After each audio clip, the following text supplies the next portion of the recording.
안녕하세요. 법무법인 천명의 경태현 대표 변호사입니다. 사망한 피상속인과 함께 생전 동거하고 협력하며 지내온 배우자가 피상속인의 혼외자의 법정 상속분으로 인하여 재산을 충분히 상속받지 못한다면 억울함이 생길 수 있습니다.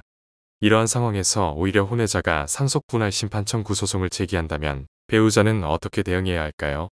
이와 같은 상황으로 인하여 저희 법무법인 천명을 찾아주신 사례가 있어 이에 대해 구체적으로 알아보겠습니다. 질문과 답변의 형식으로 설명드리겠습니다.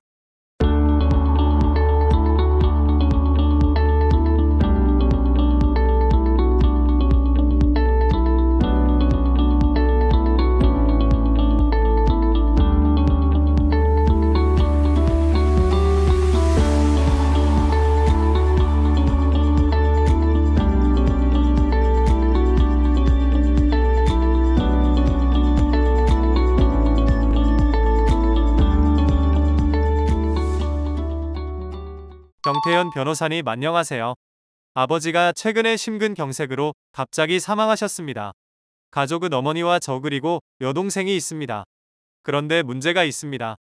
아버지께서는 오래전 외도를 해서 혼외자 자녀를 호적에 올리셨습니다. 그동안 교류가 거의 없었는데 아버지가 돌아가시고 나서 최근 저희들에게 상속재산 분할 심판 청구 소장이 왔습니다. 아버지가 유언 없이 갑자기 사망해서 어머니 1.5지분, 저와 여동생, 이복동생 혼외자가 1지분씩으로 공동 상속받는 것은 알고 있습니다. 하지만 법정 지분으로 분할하기에는 어머니가 너무 억울하십니다. 어머니의 상속 비율을 높일 수 있는 법적인 방법이 없을까요? 아버지와 어머니는 결혼 생활을 30년 이상 해오면서 아버지가 퇴직 후 식당을 하실 때 8년 동안 24시간 식당에서 함께 사시며 가정경제를 이끌어 오셨습니다.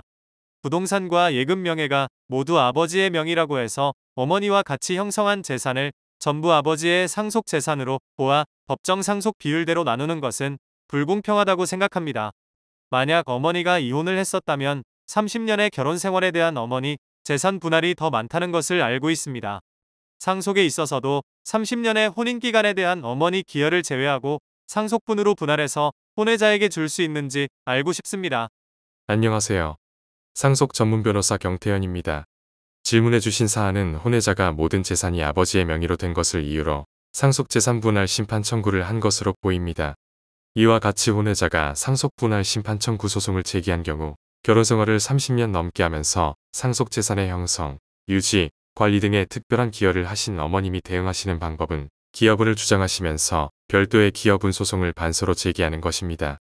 기여분이란 상속 시 피상속인의 재산의 유지 또는 증가에 관하여 특별히 기여하였거나 피상속인을 특별히 부행한 자가 있는 경우 이를 상속분 산정 시 고려하는 상속법상 제도입니다. 만약 가정법원에서 어머님의 기여분이 인정된다면 인정되는 기여분만큼은 어머님의 고유재산으로 분할하고 기여분을 제외한 나머지 부분에 대해 어머님은 다시 1.5지분을 받게 될 것입니다. 예를 들어 전체 상속재산 중에 어머님의 기여분이 50% 인정된다면 나머지 50%에 대해 어머님과 질문자님, 동생, 혼외자가 1.5대 1대 1대 1의 비율로 분할하게 될 것입니다. 어머님의 상속재산에 대한 기여분은 상속재산의 형성, 유지, 관리의 특별한 역할 그리고 간병, 부양 등 특별한 역할을 한 경우에 해당합니다. 이때 여기서 이야기하는 특별한 부양, 특별한 기여, 특별한 역할이 구체적으로 어떠한 기준에 의해 판단되는 것인지 궁금하신 분들께서는 위 저희 법무법인 천명 유튜브 채널 영상을 참고하시기 바랍니다. 결론적으로 질문자님의 어머니께서는 우선 기여분에 대한 사실관계를 육하원칙에 의하여 정리해야 하고 이를 기초로 증거를 수집하여 가정법원에 기여분 소송을 주장 및 제기하여야 할 것입니다. 오늘 준비한 내용이 마음에 드셨다면 좋아요, 구독, 알림 설정 한 번씩 부탁드립니다. 상속, 유류분, 가사소송 등에 대한 유익한 정보가 계속해서 업로드됩니다.